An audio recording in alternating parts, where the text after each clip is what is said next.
Muy buenas tardes, estamos aquí de nuevo para un día más de estudios. Quisiera enviarles un saludo a todos de parte de Andrés, del pastor Nicolás y Montaña y mi persona también. A todos aquellos que buscan la verdad de Dios y su justicia. Pues bien, si Dios quiere, la próxima semana y si no surge nada en contrario, pues ya estará con nosotros el pastor Nicolás. Y bueno, ha sido bastante gratificante poder estar estudiando con ustedes todo este tiempo. Y gracias a Dios por todo este momento que nos ha ayudado a meditar en sus palabras. Y bueno, sin mucho más que ampliarnos, quisiera enviarles un saludo a todos aquellos, en especial a nuestros grupos que están en las diferentes partes del mundo, pero a todos aquellos también que nos siguen a través de las redes sociales. Reciban ustedes un saludo especial, un abrazo y que sepan que los queremos mucho y que confiamos en Dios, que les está cuidando y guardando allí en donde ustedes están. Pues bien, vamos a comenzar y ustedes saben que siempre comenzamos con Dios hablándole para que Él nos dé esa capacidad de poderle entender y también para que nos dé esa fuerza y ese ánimo para poderlo poner en práctica. Oremos. Dios, te damos muchísimas gracias por la oportunidad que nos das de podernos reunir. Te damos muchísimas gracias por tu presencia en nuestras vidas, en nuestro hogar. Te damos gracias, Dios, por todas las cosas que tú tienes cuidado de nosotros y aún inclusive que tienes preparado en esta tarde conforme a tu meditación, conforme a tu voz escrita en tu palabra, Señor. Ayúdanos, Señor, danos un corazón sensible, también abre nuestros oídos espirituales para que te podamos entender y sobre todo, Señor, danos el ánimo, las fuerzas, los recursos para poder obedecer tu palabra. Señor, te lo rogamos y también te ruego como siempre, Señor, que puedas utilizar mi vida para la bendición de mis hermanos, que utilices mi vida, que pueda yo ser un canal de ese mensaje, Señor, por favor. En el nombre de Jesús, amén. Pues bien, saben que estamos meditando en el libro de Romanos y lo hacemos sistemáticamente, lo hacemos versículos a versículos y algo muy continuado, sistemático. Estamos en el libro de Romanos, en el capítulo 8 y hoy nos toca el versículo 35. La verdad que es un pasaje hermoso que va a ser de mucho ánimo y también confrontaremos nuestras vidas a lo que Dios nos depara. Así que prestemos muchísima atención, por favor. Bien, leamos en Romanos 8, en el versículo 35. Dice, ¿quién nos separará del amor de Cristo? ¿Tribulación o angustia, o persecución, o hambre, o desnudez, o peligro, o espada? Estas preguntas, dos nuevas preguntas que están allí, ambas requieren la misma respuesta que las dos anteriores que vimos en el versículo 34. Ambas requieren la misma respuesta, es decir, la respuesta debe ser nadie. ¿Quién nos separará del amor de Cristo? Nadie. Y aunque estas habría que añadirle también ni nada, porque dice tribulación, o angustia, o persecución, o hambre, nada nos podrá separar de su amor. Ahora bien, como siempre, es necesario que nos fijemos en los pequeños detalles. En este caso, que prestemos atención a las preposiciones propias que encontramos en la primera pregunta de hoy. No prestar atención en el contexto gramatical nos llevaría a un error, como hacen muchos que caen en estas cosas por no prestar atención a los detalles. Fíjense bien lo que dice allí en la pregunta, ¿quién nos separará del amor de Cristo? La preposición propia es de. Presten atención a que no dice, ¿quién nos separará del amor a Cristo? No es lo mismo el amor de que el amor a. El amor a se refiere a nuestro amor que le tenemos a Cristo, que es pobre, que es débil, que es inconstante muchísimas veces. Ahora, el amor de se refiere al amor de Cristo, que pertenece a Él. Y es ese amor por nosotros que es inmenso, poderoso y duradero, fiel. Por tanto, una simple preposición cambia totalmente el sentido del pasaje. Ya lo han visto, ¿verdad? El verso 37, estamos en el 35, pues en el verso 37 claramente nos indica que es por medio de aquel que nos amó. Su amor por nosotros es inconmovible e incomprensible. Por eso el apóstol Pablo ora para que seamos plenamente capaces de comprender con todos los santos cuál sea la anchura, la longitud, la profundidad y la altura, y de conocer el amor de Cristo, que dice que excede a todo conocimiento, para que seamos llenos de toda la plenitud de Dios. Lo dice en Efesios el capítulo 3, versículos 18 y 19. Primera de Juan 4, 10 al 12 dice: en esto consiste el amor, no en que nosotros hayamos amado a Dios, sino en que Él nos amó a nosotros y envió a su Hijo en propiciación por nuestros pecados. En propiciación, para perdonar nuestros pecados. Y continúa diciendo: amados, si Dios nos ha amado así, debemos también nosotros amarnos unos a otros. En este mandamiento apostólico es uno de los más olvidados e incumplidos de todos los mandamientos que encontramos en la Biblia. Muchos afirman amar a Dios, pero no aman a sus semejantes.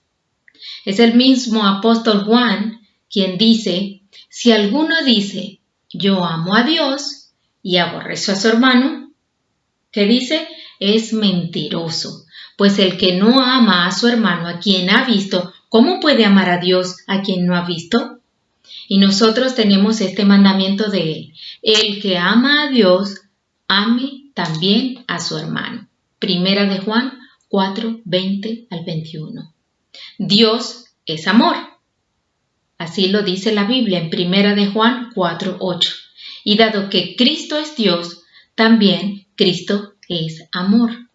Entendemos pues que el amor de Cristo es inmenso, es duradero y nunca cambia. No depende de nosotros, sino que depende de su decisión de amarnos. Ahora continuemos y analicemos pues las cuestiones que Pablo cita en estos pasajes, que algunos comentaristas dicen que son las mayores dificultades que los creyentes experimentan o pueden experimentar en esta vida, pero que no es así, y luego lo explicaremos por qué. Analicemos lo que viene a continuación. Dice: ¿quién nos separará del amor de Cristo? ¿Tribulación o angustia? ¿Qué es eso de tribulación? Tribulación o angustia, estas dos palabras son muy similares, se relacionan mucho, casi como sinónimos, pero una de ellas hace referencia a las presiones que recibimos de afuera, la tribulación que recibimos de afuera, y la otra a la que recibimos de dentro de nosotros mismos. Una tribulación te puede resultar angustioso, una persecución te puede resultar angustioso, es lo que produce en ti, lo que hay dentro de ti. Ahora, la persecución, que dice allí tribulación o angustia o persecución en el Nuevo Testamento, este vocablo ocurre por primera vez en Mateo 13, 21, cuando surge la aflicción o la persecución por causa del Evangelio. Pablo usa la palabra persecución 5 veces y aquí también lo está utilizando. Lo utiliza en 2 Corintios 12, 10. Lo utiliza en 2 Tesalonicenses 1, 4 y también 2 veces en 2 Timoteo 3, 11. La palabra hambre que habla allí, la palabra en el original se refiere a hambrunas. Aparece por primera vez en Mateo 24, 7, cuando dice: porque se levantará nación contra nación y reino contra reino, y habrá pestes y hambres y terremotos en diferentes lugares. Y también se usa en Lucas 15:14. Y cuando todo lo hubo malgastado, vino una gran hambre en aquella provincia y comenzó a faltarles. En ambos casos se refiere a hambruna generalizada, pasar hambre. Ahora, la palabra desnudez, el significado de esta palabra no se refiere tanto a la desnudez literal, sino como a la necesidad de ropa. También aparece allí de peligro, y este término que aparece aquí se menciona 8 veces más en 2 de Corintios 11:26. 2 de Corintios 11:26 habla allí el apóstol Pablo en caminos muchas veces, en peligros de ríos, peligros de ladrones, peligros de los de mi nación, peligros de los gentiles, peligros en la ciudad, peligros en el desierto, peligros en el mar, peligros entre falsos hermanos. Vamos, la palabra la utilizó bastantes veces el apóstol Pablo, peligro. Ahora, la palabra espada, Pablo usa este término también en Romanos 13:4, hablando de la espada de las autoridades. Fíjense allí, Romanos 13:4 dice allí, porque es servidor de Dios para tu bien, pero si haces lo malo, teme, porque no en vano lleva la espada, pues es servidor de Dios, vengador para castigar al que hace lo malo. Está dando a entender sobre la pena capital o la persecución institucional. De estas 7 circunstancias que vemos allí, tribulación, angustia, persecución, hambre, desnudez, peligro, espada, todas estas 7 circunstancias que el apóstol cita en Romanos 8:35, había él mismo padecido 6 al escribir esta carta. Ninguna de ellas hicieron que Pablo creyera que Dios había dejado de amarle. Esta última experiencia, la espada que habla allí, le estaba reservada para el final de sus días, pues saben que el apóstol Pablo murió decapitado por espada. De modo que no solo hablaba por inspiración, sino también por la experiencia propia, por lo que podemos decir que Pablo sabía bien de lo que estaba hablando. Todas estas cosas podrían hacernos creer que Dios ha retirado su amor cuando estamos pasando por tribulación, cuando estamos pasando por angustia o persecución o hambre o desnudez o peligro y aún inclusive espada. Todas estas experiencias podrían hacernos creer que Dios retiró su amor, pero nada más lejos de esto. Cuando sufrimos es cuando más cerca de Dios estamos y cuando Él más cerca está de ti. Está cerca para consolarnos, para animarnos, para darnos fuerzas cuando ya no nos queda ninguna. Yo sé que muchos de ustedes se levantan todos los días pidiéndole a Dios estas fuerzas y al final del día agradecen a Dios por las fuerzas cuando ya ustedes no tenían o cuando ya no teníamos ninguna. Ahora, ¿cuántos han pasado alejados de sus hijos cuando están padeciendo? Eso es natural en el ser humano, el estar cerca de nuestros hijos cuando están padeciendo enfermedad, cuando están pasando alguna angustia, cuando están pasando por problemas. Esto sucede porque estamos hechos a su imagen. Él mismo nos ha enseñado eso. De Él es que hemos aprendido esto. Por tanto, estas circunstancias mencionadas en orden creciente de intensidad no separan a los cristianos de Cristo. En lugar de ello, forman parte de todas las cosas de Romanos 8:28, ¿se recuerdan? Para que todas las cosas nos ayuden a bien y que Dios utiliza para conformarnos a la imagen de su Hijo. Debemos reconocer que en nuestra relación personal con el Hijo de Dios, quien falla no es el Señor, sino nosotros. Por tanto, nada nos separará del amor de Cristo. Bueno, en realidad nada no. Antes les dije que algunos comentaristas afirmaban que estas circunstancias que Pablo cita aquí son las mayores dificultades que los creyentes experimentan o podrían experimentar en esta vida, pero no es verdad. Fíjense en el hecho de la relación que hace Pablo, como hemos visto. El apóstol ha hablado de tribulación o angustia o persecución o hambre o desnudez o peligro de espada, pero ninguna de estas nos separará del amor de Cristo. Esto lo tenemos muy claro. Pero quiero que se fijen bien que en esta lista no hay sino dificultades que podemos encontrar en nuestro camino y que no dependen de nuestras decisiones, sino que ninguna de estas forman parte de la ira de Dios, ni son motivo alguno para dudar de su amor por nosotros.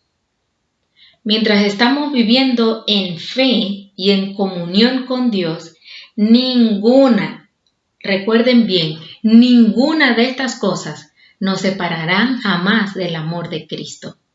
Su amor permanecerá firme y estable, como un ancla que nos da seguridad en medio de la tormenta. El sufrimiento no nos separará de Dios. Es más, casi con toda seguridad nos acercará mucho más a Él, permitiendo así que su amor nos alcance y nos fortalezca para soportar las aflicciones, sean cuales sean.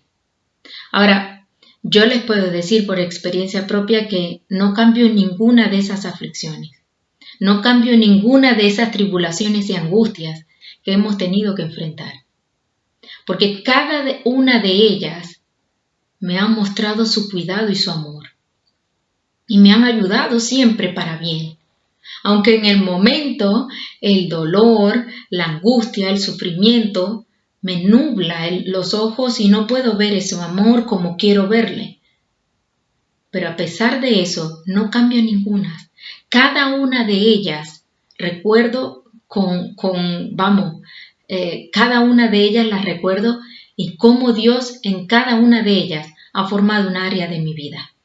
Por eso no las cambio.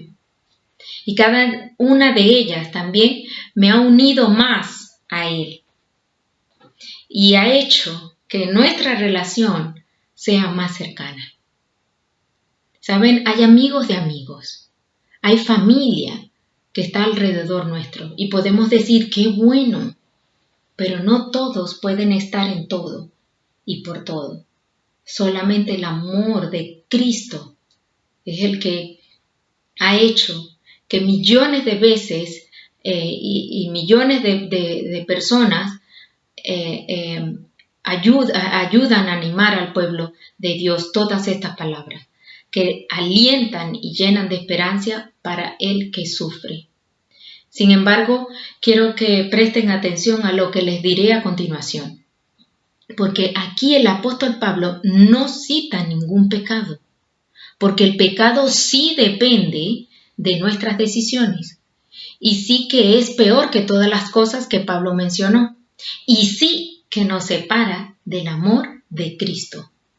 El sufrimiento no, pero el pecado sí. El sufrimiento en la mayoría de los casos no depende de nosotros.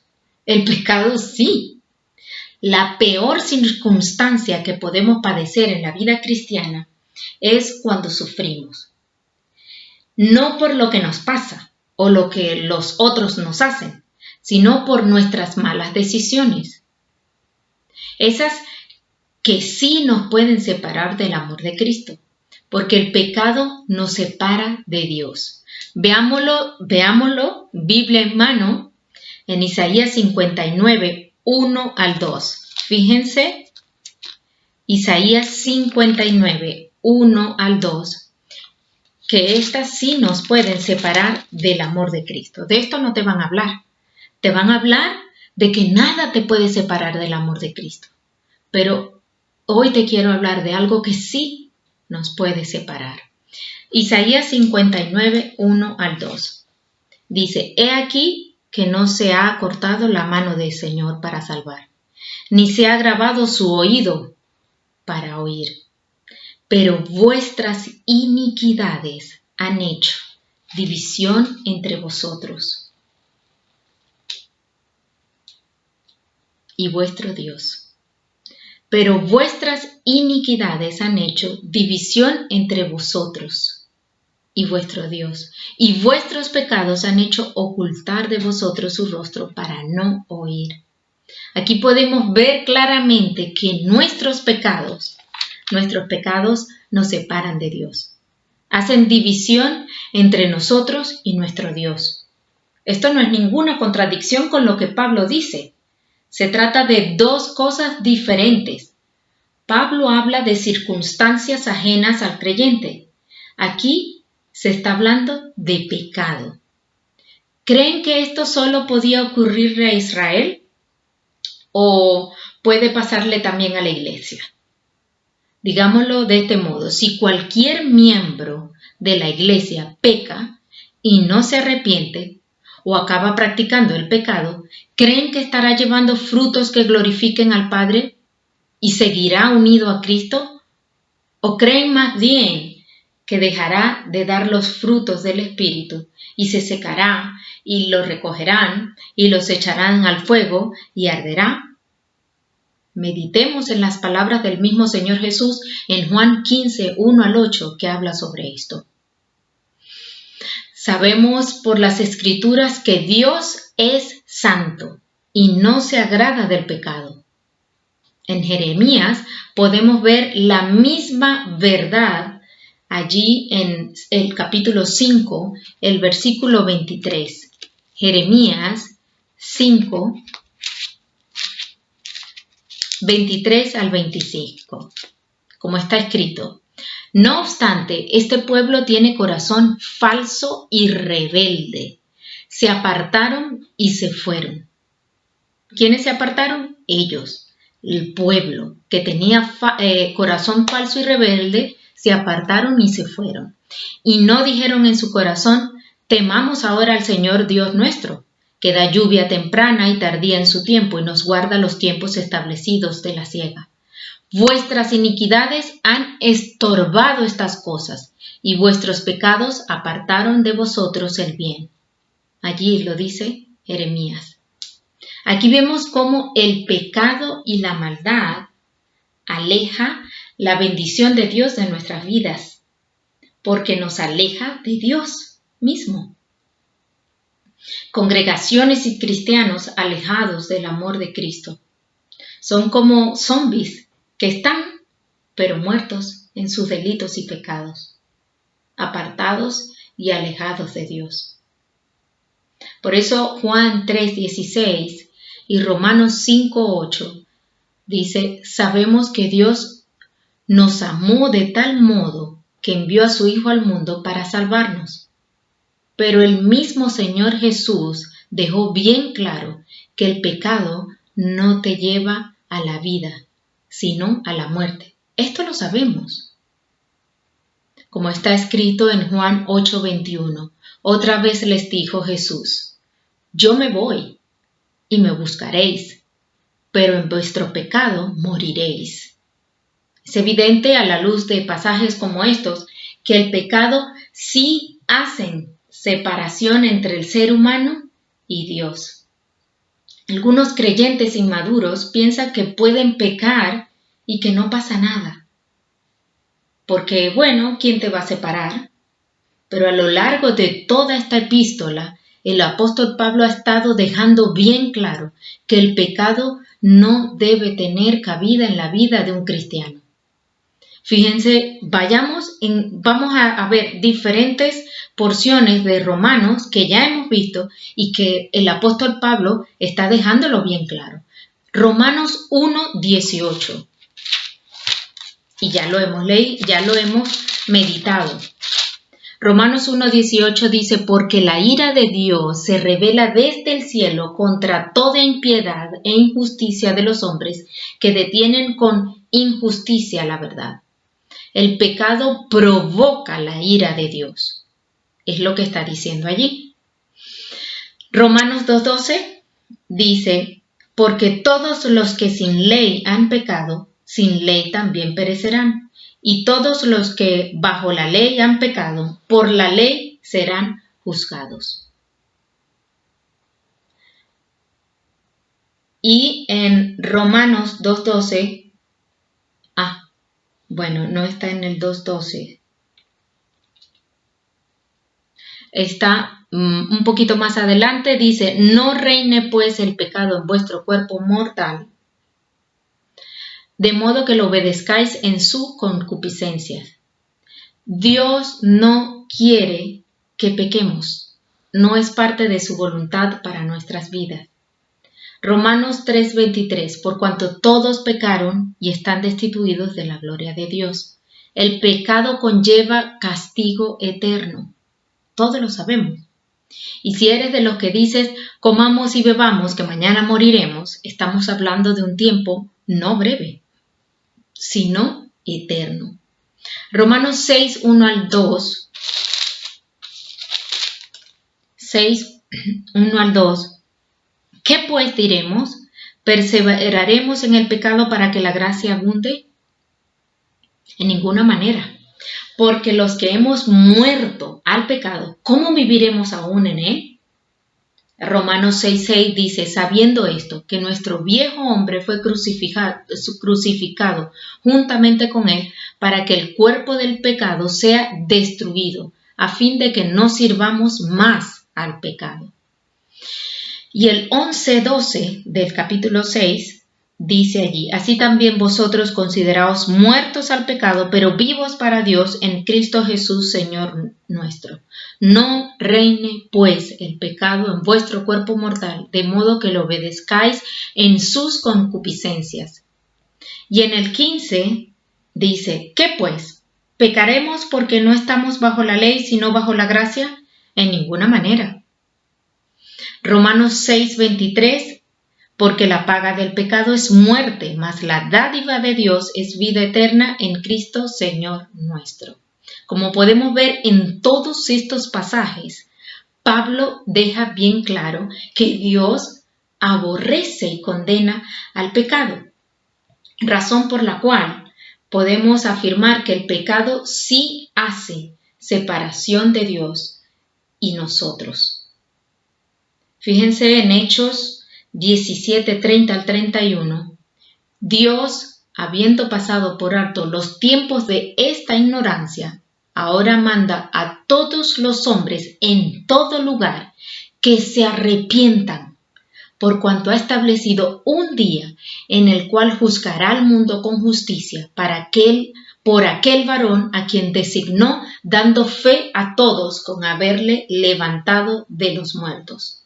En este pasaje Dios traza una línea y no permite que sea cruzada por cualquiera, sino solo por aquellos que se arrepientan. Hebreos 10:26-31 es algo que debemos tener presente siempre.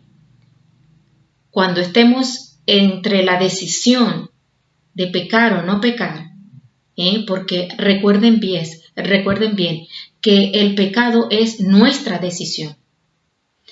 Dice allí, recordemos esta porción de la Biblia. Fíjense en Hebreos 10:26-31. Porque si pecáremos voluntariamente después de haber recibido el conocimiento de la verdad, ya no queda más sacrificio por los pecados, sino una horrenda expectación de juicio y de hervor de fuego que ha de devorar a los adversarios. El que viola la ley de Moisés por el testimonio de 2 o 3 testigos muere irremisiblemente. ¿Cuánto mayor castigo pensáis que merecerá el que pisoteare al Hijo de Dios y tuviere por inmunda la sangre del pacto en la cual fue santificado e hiciere afrenta al Espíritu de gracia? Pues conocemos al que dijo, mía es la venganza, yo daré el pago, dice el Señor. Y otra vez el Señor juzgará a su pueblo.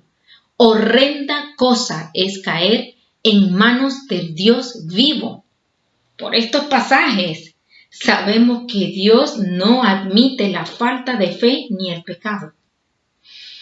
Tales cosas sí que hacen la separación entre Dios y nosotros. Así que debemos detenernos aquí y reflexionar al respecto. ¿Hay alguna cosa en nuestra vida que esté separándonos de Dios? Sea lo que sea, debiéramos abandonarla. Mejor dejar cualquier cosa que dejar a Dios. Reconozcamos que el pecado no nos conviene. En cambio, nuestra relación con Dios sí que nos conviene. No permitas que nadie ni nada te aleje de Dios. Aléjate mejor del pecado y la maldad. Muchos oran y dicen, Señor, no te apartes de mí, por favor, te lo ruego hoy.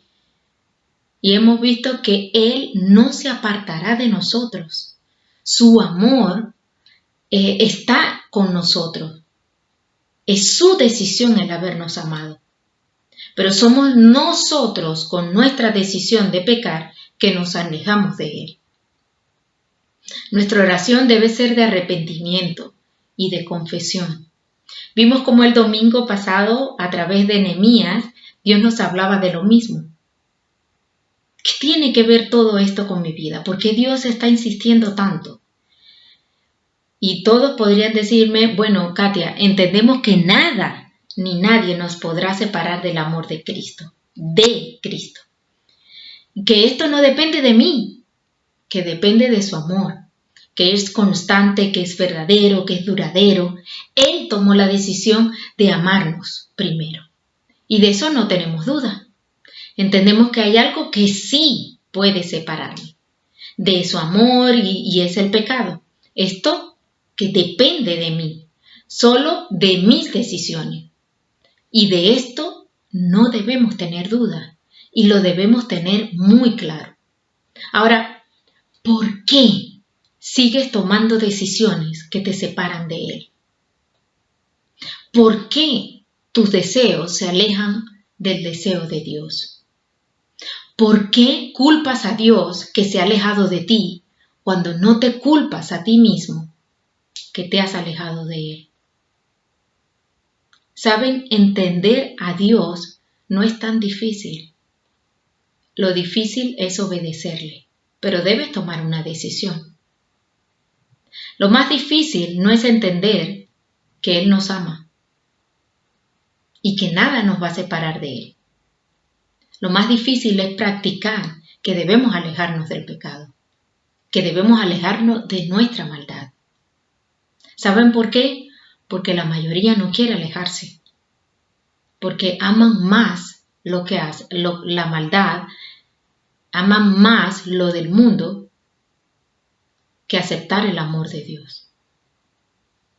Hay un amor profundo que no depende de mí. Y estoy segura de ese amor. Como aquellos que se sienten seguros de sus esposos o de sus esposas que les aman. Y no tienen duda alguna de ello. Es un amor como los niños que están seguros que sus padres les aman y viven seguros. Yo recuerdo muchas veces pregunto a mis hijos, ¿por qué sabes que te amo? Y aunque ellos no me lo dicen en teoría, me lo dicen en ejemplos porque estás conmigo, porque me enseñas, porque cuando lloro tú estás allí, porque me soportas, porque me aguantas. Y ellos se sienten seguros del amor de su papá y de su mamá. Hay un profundo amor que va mucho más que eso. Ese es el saber que Dios nos ama y de estar seguros de eso. Ahora, hay muchos que están seguros de eso, pero no quieren alejarse del pecado, porque no creen que tengan serias consecuencias, así como lo pintan. Pero debes poner freno al pecado. Debes trazar una línea, tomando decisiones firmes, examinándote a ti mismo en dónde debes colocar esas decisiones. porque Dios te ha declarado su amor inconmovible. No necesitas a nadie más, ni nada más. Solamente necesitas alejarte del pecado. Sé y puedo garantizarlo que alejándote del pecado tendrás una relación mucho más cercana con Él. Y verás las cosas más claras y tus deseos serán conforme al deseo de Él. Y ya no vivirás más para ti, sino que vivirás para Él. Y viviendo para Él, serás más feliz. Estarás más pleno, estando en el amor de Cristo. Pues eso era lo que quería compartir hoy con ustedes.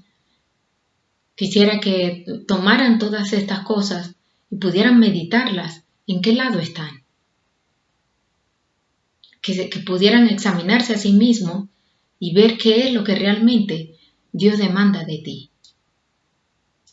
No se trata solamente de escuchar, como siempre les he dicho, ni tampoco de cumplir. Se trata realmente de que tú tengas una relación con Él. Todas estas preguntas que hemos hecho, que te llevarán a examinarte a ti mismo, deberás, como siempre, no responderme a mí, ni responder al pastor Nicolás o Andrés. Tendrás que responderle a Dios. ¿Qué vas a hacer con todo esto que sabes ahora? Él te ha declarado su amor. ¿Qué vas a hacer? ¿Seguirás hundido en tus miserias, en tus decisiones de pecado, entre tu maldad? No te llevará sino al castigo eterno. Mientras que Él manifestándote y demostrándote su amor, diciéndote que no habrá nada que te separe de su amor, porque Él lo ha decidido así, y Él se mantiene fiel. Es algo que nos debe animar a podernos consagrar mucho, mucho más con Él. Y eso te unirá a tus hermanos.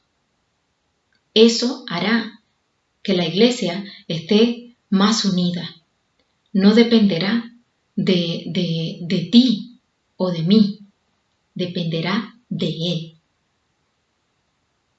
Así que oremos, hermanos, y pidámosle a Dios que nos ayude a entender todas estas cosas, que examine nuestro corazón, que nos dé dirección, que nos ayude a tomar sabias decisiones con respecto a su amor y al pecado. Dios, te doy muchísimas gracias por la oportunidad que nos das de poder meditar en tu palabra. Gracias, Señor, porque en ella podemos encontrar dirección, advertencias con respecto a nuestra vida espiritual. Gracias, Señor, porque solamente lo que tú quieres en nosotros es caminos de bien y no el mal camino. Yo te ruego, Señor, que tú inclines nuestro corazón, que examines nuestro corazón que hay en él. Ayúdanos, Señor, a tomar sabias decisiones, a tomar las decisiones de estar comprometidos más a ti con respecto a nuestra santidad, en lo que respecta de nosotros, Señor, en lo que respecta de la responsabilidad que tenemos de apartarnos del pecado. Señor, te lo ruego. Sabemos que tú edificas tu iglesia. Sabemos que nada prevalecerá contra las puertas de tu iglesia, Señor. Pero queremos ser parte de ese pueblo consagrado a ti, valorando el amor que tú nos tienes a nosotros, que aún sin merecerlo, tú quisiste dárnoslo, por amor a ti mismo, porque lo quisiste así. Ayúdanos, Señor, a entender todas estas cosas. Bendice a mis hermanos en donde quiera que estén. En el nombre de Jesús. Amén. Pues bien, no quisiera despedirme antes de decirles pues que tomen en serio todas estas advertencias que Dios nos da. Esto no viene por coincidencia, no. Realmente Dios examina nuestro corazón y envía mensajes para que nosotros respondamos al llamado de Él. No tengas temor, simplemente confiesa, arrepiéntete y continuemos adelante. Dios les bendiga. Un abrazo, mi hermano. Los queremos mucho en el amor de Cristo.